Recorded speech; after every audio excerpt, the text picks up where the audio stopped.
All right, well, we are back, boys and girls. It's been a while, and as you can see, we are down to two. So we had Down to we bid at least a partial or for the time being yeah. farewell to General William Tecumseh Sherman. He's got bigger and better things to be dealing with than talking about the Grateful Dead on a not very widely watched podcast. That's because we're doing it just for fun. So it is Merch and Ned Snark back together. The last time we were gonna get together, and then it got waylaid, and then YouTube got shut down, and Yeah. so there was no reason to record. We were going to talk about American Beauty because it was the anniversary, the 50th anniversary of the day that it came out, and so now that we're a few weeks removed from that, and we did a little bit of research on American Beauty. Yeah. We are 50 years removed from both Working Man's Dead and the American Beauty release. Just an astounding creative just explosion over a 6 or 7 month period, May 1970 to November 1970. Yep. It's just an astonishing bit, and the songs that came off of those albums that became part of the real sort of pantheon of Grateful Dead songs is long, and it's incredible. Yeah. So go ahead, Ned. So what I would like to say is about these two albums is I always consider these two albums the albums that you can use to get that friend maybe into the Grateful Dead who's thinking about maybe getting into the Grateful Dead. He's into some stuff, but he hasn't heard much.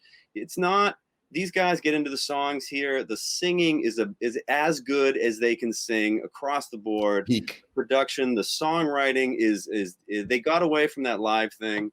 And this is always what I sort of suggest to people when they say, oh, I have a buddy or I have a brother or a cousin, I want to get into the Grateful Dead. What would you say? And I said, Working Man's Dead or American Beauty. Exactly. And while they were both, as you perfectly put it, they were both put out in the same year. One was in Working Man's Dead was first in the spring, and then American Beauty was done just recently. I think in like October.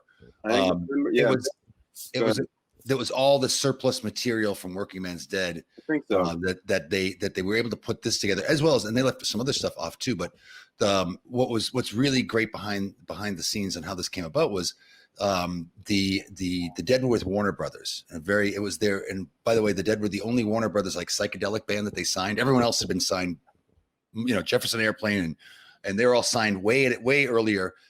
So Warner Brothers grabbed the Grateful Dead, who were one of the last to be signed, not because they cared, just because they weren't really looking for a record deal. So they got into a studio and like it was playtime. They just screwed around with all the equipment, all the sounds, learned how to use it, and if you're a Deadhead, you love their first 3 albums. They're really good. And one's a cheat. One it's one of my favorites, but Live Dead, it's a live album. Right. So they didn't really have to be in the studio for that except to mix it. But the first 2 before that were just like nothing hittable for the suits at Warner Brothers. They wanted that 3-minute, hey, give me a hit.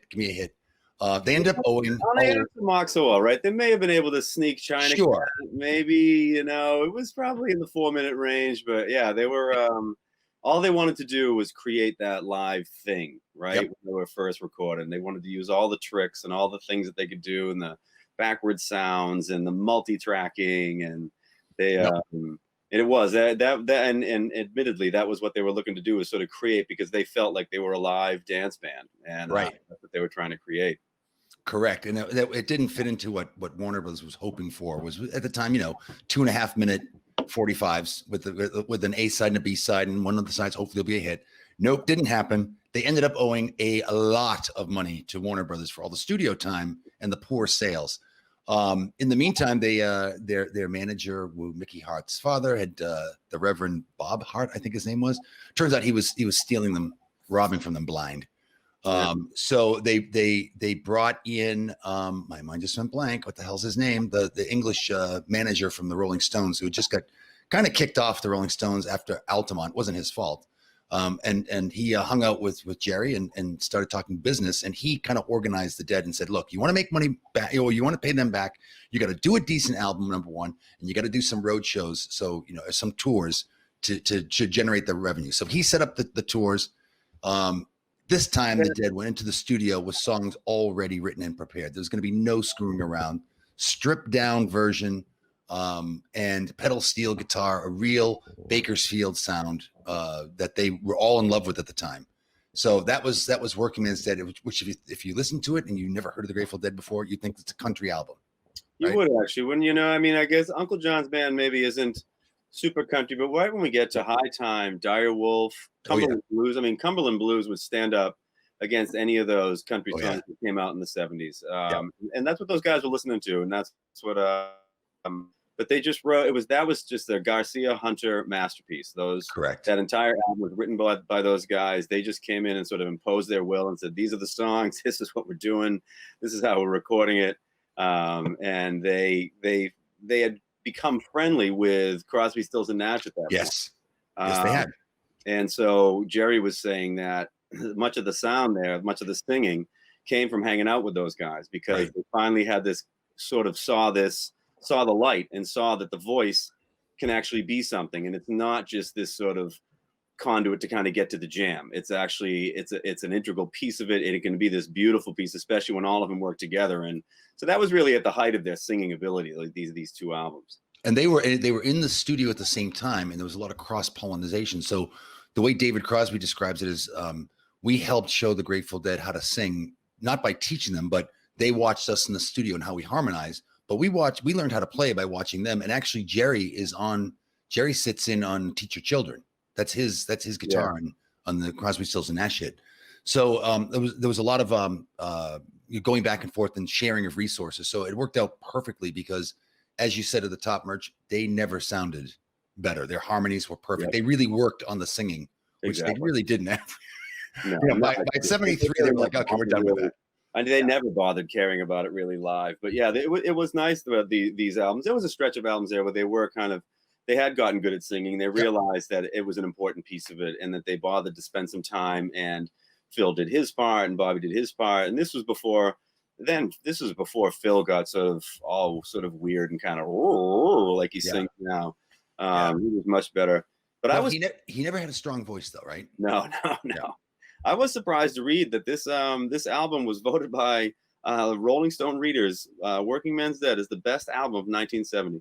Yes. Yeah. That's interesting, right? That album. You think now that type of music with sort of 5-6 guys in a band being that popular. Well, Rolling Stone in that day they were headquartered in San Francisco, and Jan Wenner was an early advocate. He loved the Grateful Dead. And if you ever go back, when I was much younger, I had the subscription. Every Dead, they were always covered. It seemed like at least once or twice a year, they were always covered and always favorably. But what band they hated? They hated Led Zeppelin. Oh, nice. They hated, to this day, Jimmy Page hates Rolling Stone magazine because I'm not a big Zeppelin fan either. I like. Well, I think about Rolling Stone. That's good to hear. They voted Robert Plant the best female singer of 1968. I was going to say like most pretentious band or something like that. Yeah, they can be. I love them, but they can. I hate watching them. Let's put it that way. I love listening to them, hate watching them. But okay, back to the Dead. Let me ask you before we're not going to spend a lot of time today, but just do some quick hits. Working Man's Dead. Give me your favorite and least favorite song. Yeah, so my favorite is Cumberland Blues. I love that sound. That. I'll just play a little bit.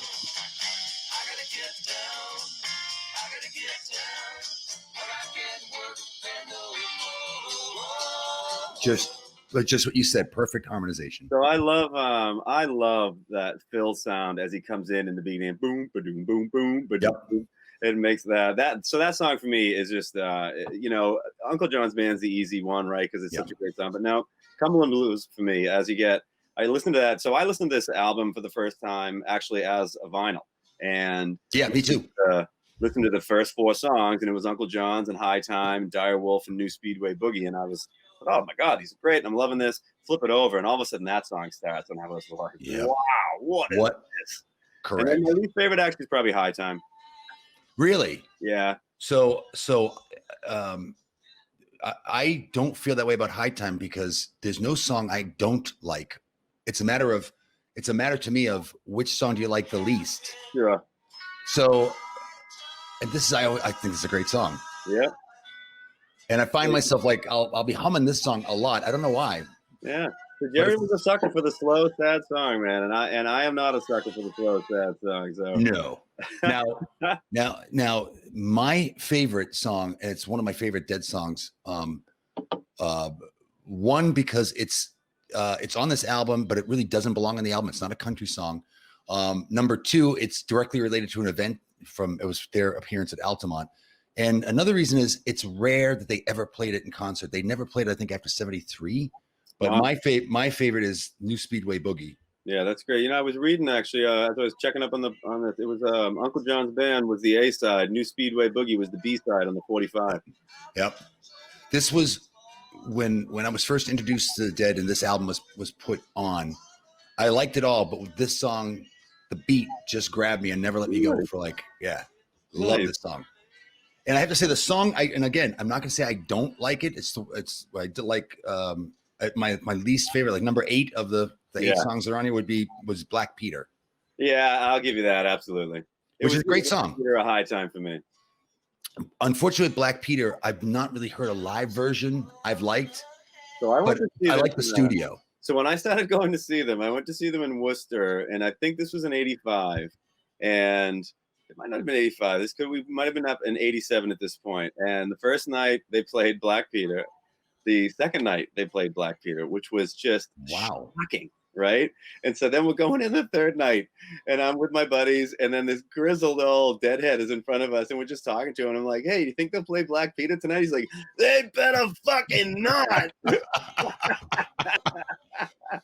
That's then. What year was that again? It was either '87 or '85.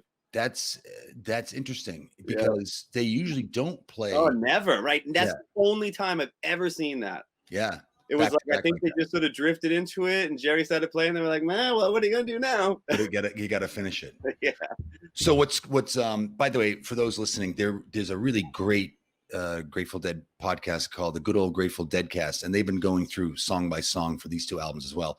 And we'll put them in the notes because it's worth a listen. They're far more educated and well versed, and it's also better production than Merchant. with all respect to Jason, Justin, it's better. It's really good. So what they said though was when you hear they're now called the Angel tracks, where it's the recordings in the studio and how they worked out the songs. And Hunter is there also working with them in the studio on the song, on the lyrics itself, sometimes fine tuning them. It's fantastic. And I haven't bought it, but I've heard it a couple of times. But what Bob Weir says is they took them out on the road right after, before they hit the studio, just to play them out and to work out the kinks that were the rough edges that they had in the studio, or as they were working out the song in Mickey Hart's ranch. On his ranch, he had a barn that they use as not necessarily a studio, but like a rehearsal, a place to rehearse. And that's when you got the real final versions of these songs, which were just fantastic. And then over the summer, they found they had like a lot. They went out and toured just to make more money back. By the way, Warner Brothers was thrilled with this album. Of course. First time they promoted it. They put a lot of money behind it. Radio cuts, right? Exactly. I don't think it had a top 10 single. Nothing broke the top 10, and the album was in the top 100, but not anything close in the top. It was not a best-selling album, but it made a lot of money, and it started making their money back. So they were touring that summer. They had some other songs that they brought back into the studio later in the summer, and very quick, and not a lot of session time, which is good for Warner Brothers. That means they're not spending a lot of money. They did the same thing. They worked out a perfect double album and 2 separate albums, actually. So they had the songs all worked out, and it was ready to go. Oop, did I lose you? I think you're frozen, Merch. Oop.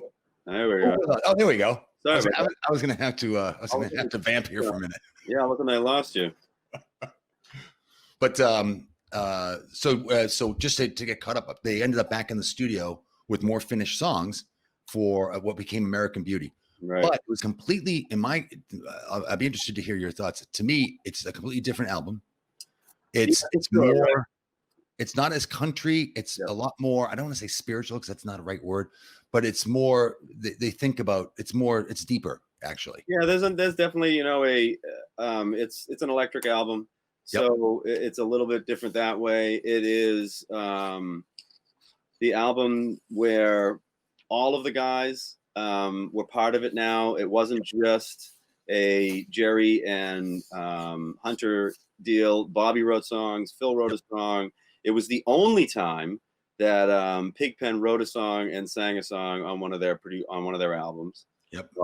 So it was a full-on Pigpen production. Yep. And they brought in all kinds of guests. You know, they brought in Grissman for Friend of the Devil and Ripple. And I mean, in that line in Friend of the Devil is just legendary, right? I mean, he carries that song. Correct. It had Jerry sort of sitting back, not going through a lot of sort of lead guitar things, right? Like it was really spiritual is a good way to put it, because it was a very communal album, this piece. It was much more the Grateful Dead album instead of like Robert Hunter and Garcia songs that the Grateful Dead played. Right. Now, famously, it's the only album that they did in their 36 years or whatever, where Phil Lesh, Box of Rain, Phil Lesh's voice is the first voice you hear. Side one, song one. So, and Box of Rain was a song that he wrote and worked out with Hunter, reflecting on the passing of his father. He actually put it together as he's driving to visit his father for the last time. He was dying of cancer or something. Right. I was reading about that, and it was, and it's not disputed or anything. It's not like that, but Phil suggested it wasn't necessarily one of those about his father as much as it was something for his father, that he wanted his father to kind of hear that he knew that Phil had done and created. And that's a really sort of emotional piece to that song. And a little nugget, Freaks and Geeks, which was a show on like 20 years ago. I love that show. One season, it was tragic that show. James Franco, tragic that the show got canceled. And the dude from the Muppets too, right? Yep. One season, like 8 episodes. The guy from my favorite guy from Silicon Valley too. But there's the famous scene where the teacher is the guidance counselor is talking. Yeah, that's right. And she ends up, listening to Box of Rain. Then he gives her the album, American Beauty. Yeah. She listens to the album. It's a fantastic scene. And of course it ends the last 3 or 4 minutes of the series. Turns out the series, she's supposed to be going off to college. Oh, instead. That's right. She's going off to follow the dead. That's right. And they play Ripple on the way out. And Ripple plays it out? Yeah, Ripple plays it out. That's great. Yeah. It's just a terrific show that I liked it too. But you said criminal that it was only one season. Oh, absolutely. But, so for those of you who don't know and don't have access to the internet, which I think is probably impossible, right? But it's a Box of Rain, Friend of the Devil, Sugar Magnolia, Operator. We could talk about that one. That's a good one. Candyman, and the side one ends with Ripple, and then side two's Broke Down Palace, Till the Morning Comes, Addicts of My Life, and then Truckin'. I don't think we need to talk about Trucking. Yeah, Trucking's a great song, but I think everyone is tired of Trucking. So, but I know that you're not a Ripple fan, right? No, I am a Ripple fan. Okay. No. I misread a text a couple of weeks ago. Yeah. No way. Yeah. Big time. Yeah. Well, I hate to be maudlin, but of all the body of the Grateful Dead work, the 2 songs that will play at my funeral are on this album, and that's Broke Down Palace and Ripple. So that is what is the song that's the part that I love about this album, is that one little piece where it segues into Broke Down Palace. What is the song before Broke Down Palace? It's Ripple. So yes. As Ripple ends, so there's not a break there. No, there's not a break. Right into that sort of pedal steel thing that Jerry plays, and it's such a unique little piece to that album that it is a separate song. It's not a segue. But it doesn't have the typical gap between all the other songs. It's such a cool. I love that subtle little piece of that album. It's a beautiful sort of decision that they made. And you know what? Even better, Merch, for a brief period in 70 into 71, they played it that way live. Oh, right. But then they stopped. And Broke Down Palace, they actually kind of stopped. And Ripple, they stopped singing too. Yeah. So Broke Down Palace they brought back in the sort of the limping to the finish line years. And Addicts of My Life too. Addicts of My Life was very rare to hear later on in shows. I don't think I ever heard it, and I've seen them like 26 times, I think. So I've never heard Addicts of My Life or Broke Down Palace. Now that I think maybe I have. So I've seen Broke Down a couple times, but I'm with you. And I've seen him multiple times more than you. And I've never seen Addicts of My Life. Yeah. Not that I would. And if we're picking favorites and least favorites, Addicts is my least favorite on this. Oh, song. Really? Oh, yeah. Well, I like it because I like the harmonies. Yeah. I gotta say, yeah. The It's nice, it's nice that they put the time in, right? You're like, they either brought a coach in or they brought somebody that knew what they were doing. Like you were talking during the Working Man's Dead, Steven Stills was Yes. living at Mickey Hart's place. Yep. They were spending lots of times with the guys from Crosby, Stills and Nash. They cared enough. They probably brought somebody in, a coach or something, that taught them how to sing well and said, no, let's do that part again. Let's do that part again. You're not going to sound like you're wanking away at midnight, at an acid test. We need to sound like a song. Correct. And like you said, they brought in David Grisham, who was a renowned mandolin player and who was a friend of Jerry back in their Jug Day bands. Yeah. And then after this, they kind of stayed in touch, but never really got together again until the 90s. I know. When they did Grateful Dog. Yeah. Which I had it on cassette. It's a fantastic, just Jerry and Grisham, a folk guitar and a mandolin. Yep. And it's fantastic. But, when they just to go back to Ripple for just a minute, again, they didn't play it live. They stopped playing it live. And for I don't know, they don't really explain why they did that.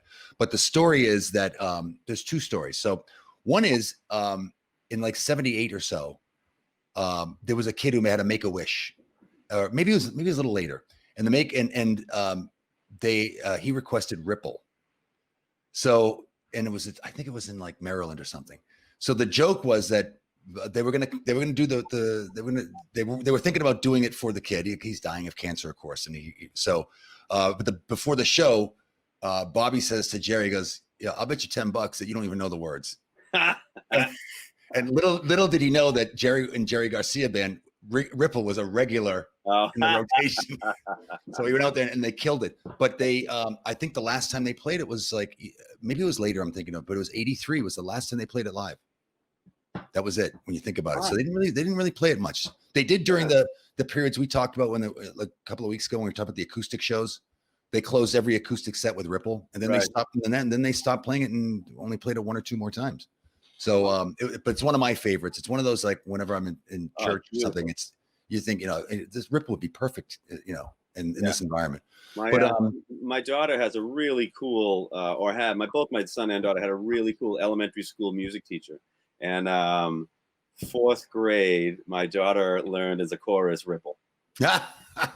And just recently they teach guitar and piano and music in middle school. So as an 8th grader, she had to learn a song, and for extra credit, she learned Ripple. Nice. That's like, all right, good for you. So she's musically talented too. She is, yeah. The gene is passed on. There you go. Good for you. That's great. That's great. It is great. And I got to say, one of my favorite songs on here is like a gem, because they didn't play it much in concert either. But it's "Till the Morning Comes." So that is my favorite song in this album. Yeah, good, excellent choice. It's a great song.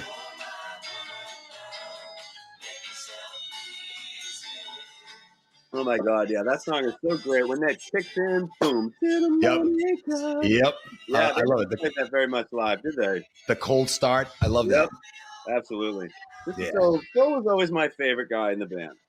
I was a drummer growing up, Jerry is obviously everybody's sort of normal, typical choice, but Phil was always the guy that I loved. I was always astonished by his musicality and his ability to lay down this really, really fat sort of backbeat, but also be just so busy, right? And so melodic. But this is the album where I think he really sort of started to serve each song really well. They weren't doing the live thing. They weren't experimenting. They weren't just goofing around. Right. And I thought that he did a really nice job where I thought he showed a lot more restraint on this album and was comfortable playing in the pocket a little bit more, and laying down just that rhythm and that beat that he needed to lay down, and wasn't sort of noodling around like Jerry likes to do.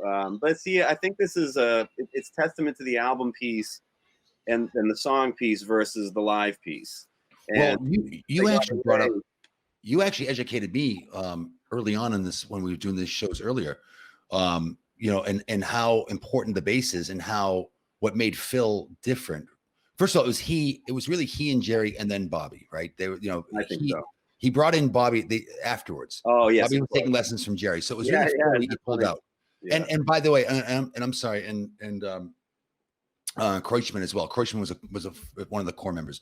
But you're the one who told us, I think, that unlike most bass players, where they'll go like four, they'll repeat the four notes.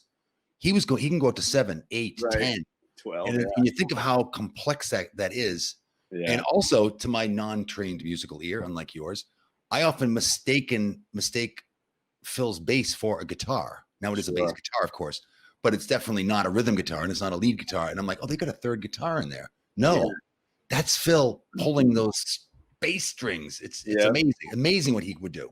Oh, for sure. Yeah. He's an interesting character, and he still loves to play, and he still plays with his kit now. And now he's sort of living out the golden years, right? He's like, nah, I'm not touring. I own this place. I'm going to make music with my son and my grandkids. Who knows? He's living a good life. Yeah. Did you have to sit through some of his announcements about organ donation? Yeah. So for those who don't know, he had a liver transplant, correct? Yep. Yeah, he had a successful liver transplant, and during the show breaks before drums and space, which I would go get a beer. Hey, whoa. He would come out and ask you, remind everyone in that voice of his, where he'd like to remind you all to, donate your organs. People need them. Rock stars alive. I think the funny thing about this album. So I just because we were going to do this, so I did a little bit of digging. And the Dead prior to this were booked to be on like this sort of traveling. It was called the Medicine Ball Caravan Tour. Yeah, you saw it. Tell us. For whatever reason, they didn't go, but their crew was the crew that was doing it, and so the rest of the tour took off, and the Dead couldn't contractually, who knows, but their crew took off. They had all these songs, and they were itching to record, and so they had this backup guy, a studio staff guy, fill in and be the producer, and it still sort of irks the guy that produced the first few albums to this day. But he did such a great job, and he wove together so many pieces. I mean, he brought in Grissman, he brought in David Nelson and Torbert from New Riders. Yes, that's right. He brought in Howard Wales and that weird guy, Ned Lagan, the electronic piano player. It was a really tremendous sort of collaborative piece of music. And this is another one. Both Working Man's Dead and American Beauty are in on Rolling Stone's 212 and 220 or something like that, and their top 500 albums of all time. And I mean, I know it's sort of only middle, but if we're talking all time, that's pretty high praise. Correct. Came out within 6 months of each other. Yeah, and you just reminded me, because that was an excellent point. During this period, Jerry was the full-time pedal steel guitar player for New Riders of the Purple Sage. Yeah. And they'd stay in the Bay Area, and they would do shows, but not shows like we think of shows, clubs. Yeah. Small venues. Oh, yeah, absolutely. They would open for the Dead. Jerry would sit in, then he'd continue to play with the Dead. And then, they all went to the studio, and he pulled in just more depth from New Riders into this recording session. Yeah. And I guess Phil played bass for the New Riders for a short time too. I didn't realize that. That's because then that guy, Dave Torbert, who played bass on Box of Rain on the album, took over for Phil. Yep. So I think that the story behind that brief tour was they weren't going to go far. It was like just down the coast, right? It was not to LA. And they were set to go, and then they heard that they'd have to live in teepees, and they didn't have it. So Jerry was like, we don't want to do that. Really? So they backed out of it, and they found they had studio time. So you're right. This album should have been done in 71, maybe. So instead they just said, hey, we got all this stuff. Let's go bang it out. I'm glad you reminded me of that, because that's absolutely true. Yeah. Yes, yeah. Then I did a little bit of looking on that guy. What was his name? Ned. What was it? Ned? Yeah, Ned Lagan. A kid from Boston. He played piano on what songs did he play piano on? On Candyman. Okay. And he was a guy that collaborated with Jerry. He was an MIT kid, a weirdo sort of electronic piano player into sort of experimental stuff.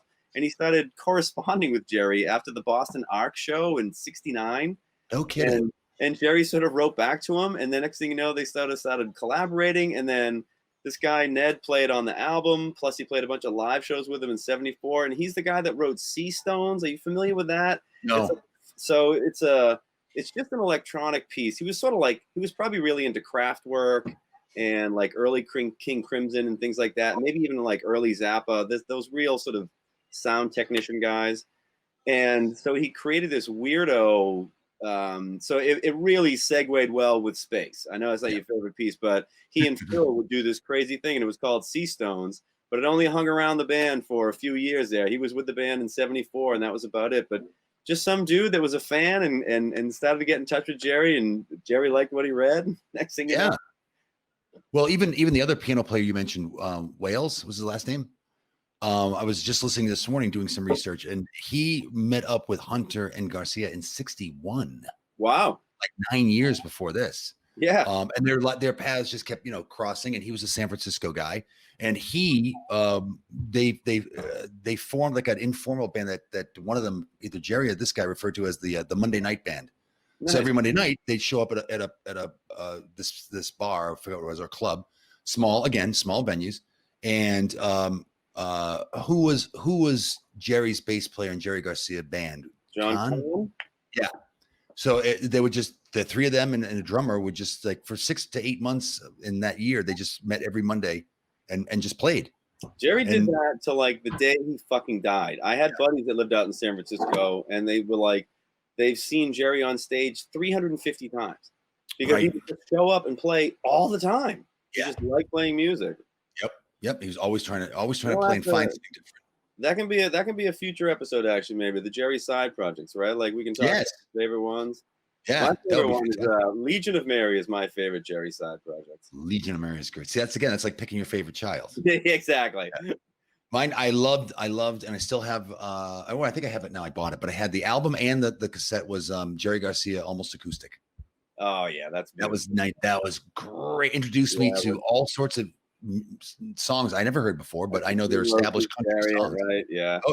Oh yeah. That's a great album. I actually bought that album for my dad at one point because I knew he was a country music fan. I'm like, you'll love this. Well, did you watch the country special, Ken Burns Country? No. Okay, you should watch that. Just even the first 2 episodes. They talk about 1 million episodes in 15 hours. But it's great. It's all good music too. If you're a musician, you'll love it. But they do on the first episode, in the second hour, they talk about Jimmy Rogers, who I never heard of at that time. Now I know who he is now, right? But at the time, I never heard of him. And Jerry Garcia, Almost Acoustic Band, covers Blue Yodel No. 9, which I'm like, this is a great freaking song. So I'm like, oh, he didn't write it. This guy Jimmy Rogers wrote it. So I remember it was 1990, I think. So I ended up like going to my encyclopedia, looking up, here we go, and found out who he was. So when they covered him, and I forgot who it was, but some modern country stars were recounting, like, listen, he's been an influence on so many country people that they don't even know it. And it goes, and this guy, and then someone says, and of course, Jerry Garcia. And at the end, as they're playing out the episode, it's Jerry playing Blue still from Jerry Garcia. It was great. That's great. My dad was a big Jimmy Rogers fan, so I love Jimmy Rogers. But this was the sound, I think, that kind of put the psychedelic, trippy sound behind them, not officially, but going forward. So I think they could just do that live, and they could put that to bed. They didn't have to fake anything on the studio, and they could make their songs and be freaks. And when you try, if you ever do try to define the Grateful Dead music, which is impossible, right? But if you do, to me, it's these 2 albums are the definitive sound of what they had. Now, of course, that's debatable, right? We can have that argument, but in my mind, these 2 albums bookend the Grateful Dead sound, which is a country sound. Yeah, totally. And I mean, think of the songs that sort of became songs that really defined them. Uncle John's Band, Casey Jones, maybe Dire Wolf on the first album, and then the second album. I don't have the list in front of me. We got Sugar Magnolia, correct, Truckin', right? What else is on there? And Friend of the Devil, exactly. So, Friend of the Devil and Ripple are 2 of their more covered songs by other artists, mostly country artists. It's just crazy, right? Like, I mean, they put those songs out within 7 months, and like they put 16 songs out, and probably at least 8 of them just became quintessential Grateful Dead songs. Correct. Uncle John's Band is such a great Grateful Dead song because it's so laid back and lazy, but it's so tricky and intricate. Like I've played it, and it is a pain in the ass to play, whether you're playing it on your guitar or the drums. It's got that weird little lope to it, and it's got an extra little 2-beat thing at the end of each measure, and the return, and it's subtle, and it's beautiful, and it's pretty. That song and these two albums are just they are where people should go. Harmonizing too, the vocals. They were again they were still pitch perfect during the session as well. What I like too is came to that point where they even just naked, right? Come here. They didn't have any band or anything. They were willing to do that, and they sounded great. It sounded good. Now the other story too is at the end of Ripple when the chorus comes out to sing, you know, da da da da. That was the female members of the Grateful Dead family, meaning they had a whole huge, at this point, they had a big back office staff, and no one really knew who was in charge or who did what, right? Yeah. But everyone was doing stuff, you know, stuffing envelopes for fans or whatever. But they asked all the women to come into the studio and to sing along with that for the recording. So I love that. Not professional singers at all, you know? That's awesome. And the other thing I do appreciate about this is Sugar Magnolia is not one of my favorites. I love this version, the studio version, because again, it's more countrified, because you'll say the same thing. It became a rocking song afterwards, right? They get pure rock and roll song. Yeah. And it really isn't. It's to me, it's just a country. It is, right? It's got song, right? Yeah, it's got that sort of swampy, juggy kind of boom, and they totally got away from that, didn't they? As it became it became more of an anthem kind of for them. It's just an anthem, exactly. Yeah. I did. I had forgotten about that too. When we a couple of weeks ago when we said we were going to talk about this, I threw this disc on and started listening to it over and over, and I had forgotten that about Sugar Magnolia, because I do love that song. And I loved it when I saw them play it live, because there was always that possibility that they do the reprise at the end. Right, correct. And that was always such a great anticipatory moment. That's right. It became a big anthem for him. And when I listened to it again in my headphones, I was like, oh, that's right. Wow, listen to that. That is such a sort of countrified jug band, swampy kind of thing that they're doing. It's not at all what the song became. Yep. And you know what's great is, since you just mentioned the same thing, because I've been playing both Working Man's Dead and American Beauty, not only in anticipation of this, but because it's the year. So, you know, you put the phone, now it's a phone, right? We put the phone out, and my wife is around the house because she just retired. I'm working in the back office, and we'll hear it through the house, and we'll she'll come out of the kitchen, and I'll come out of the office, like, you know, dancing to it. Nice. So it does make the time much more enjoyable. Enjoyable. But okay, so to recap, I just want to make sure you said Till the Morning Comes is your favorite off this. 100%. 100%. You know, it's a deep cut, right? And not too many people know, but man, I just love that start. Yeah, man, I do too. Yeah. And you had Addicts of My Life as your number 10 in this. Not even close. So I'm gonna have to go. I hate to say this. I'm gonna have to go with Truckin' as my least favorite. Okay, I mean, it's a tragedy that these songs, unfortunately, like Touch of Grey, right, became really popular. And I had seen them play Touch of Grey probably 11 times. Yeah, I've seen them. Before the song even hit the radio. Yeah. And I was like, no, people say, oh, Touch of Grey. I'm like, no, it's a great song. It's a great song. Just because a lot of people like it doesn't make it a bad song. So when you hear it fresh, early versions of Truckin' live, when it's fresh, it is a great song. Yeah. It's a great song. And I can compare it to again, Zeppelin's BBC sessions when they play Stairway to Heaven. You're like, Stairway to Heaven, oh no, Jesus Christ. Yeah. But that version was 1968. It was in front of a live audience in a studio, and it was fantastic because it's fresh. Same thing when you hear the early versions of Truckin', like either acoustic on informal shows or in the early shows, and they brought it out. It's damn good. It's damn good. It just got too much airplay. Yeah, probably right. Yep, it just got too much airplay. So, what's your favorite one on this one? I have trouble choosing my favorite because I love, you know, I have an emotional spot for Ripple and Broke Down Palace, and I don't want to pick those two as my favorite, but I'd have to say Addicts of My Life as well. Although we have to give Pigpen his due. Yeah. Because you don't like Operator? No, I do. You know, I'm not a big Pigpen guy. I do think that really ultimately he held the guys back. He did. He They helped wanted- formulate the band too, and Yeah. it went in a different direction. He was not an They LSD wanted guy. to be true to him, and they needed to be true to him. But I think the band left him behind, and he still just kept dragging along. Yeah, until he died. But I have to admit, again, one of the first listen through on this album when I was much younger. It was actually my girlfriend at the time, now wife. Yeah. I loved the song. I'm like, holy shit, how come I never heard this music before? All right, so hey, next time, boys and girls, we're gonna let the song play us out. We're gonna do probably a discussion on the Jerry Garcia side projects. Go ahead. Man. Let's do that next time. We'll find a guest. We're still waiting for our big guest to come in. He hasn't a large feline who lives in New York, but he hasn't wants to confirmed. talk about side projects. I keep just to let everyone know, I keep DMing, Dan Katz, Big Cat from Barstool. I realize it's football season, big gambling time for him. I know he's occupied. Maybe we'll catch him around Christmas. So fingers crossed. All right. Anyway, Merch, thanks very much. Listen, everyone, please like, subscribe. Thank you, Kirk Minihane and Kirk Minihane Network. Thank you, Justin. Thanks so much.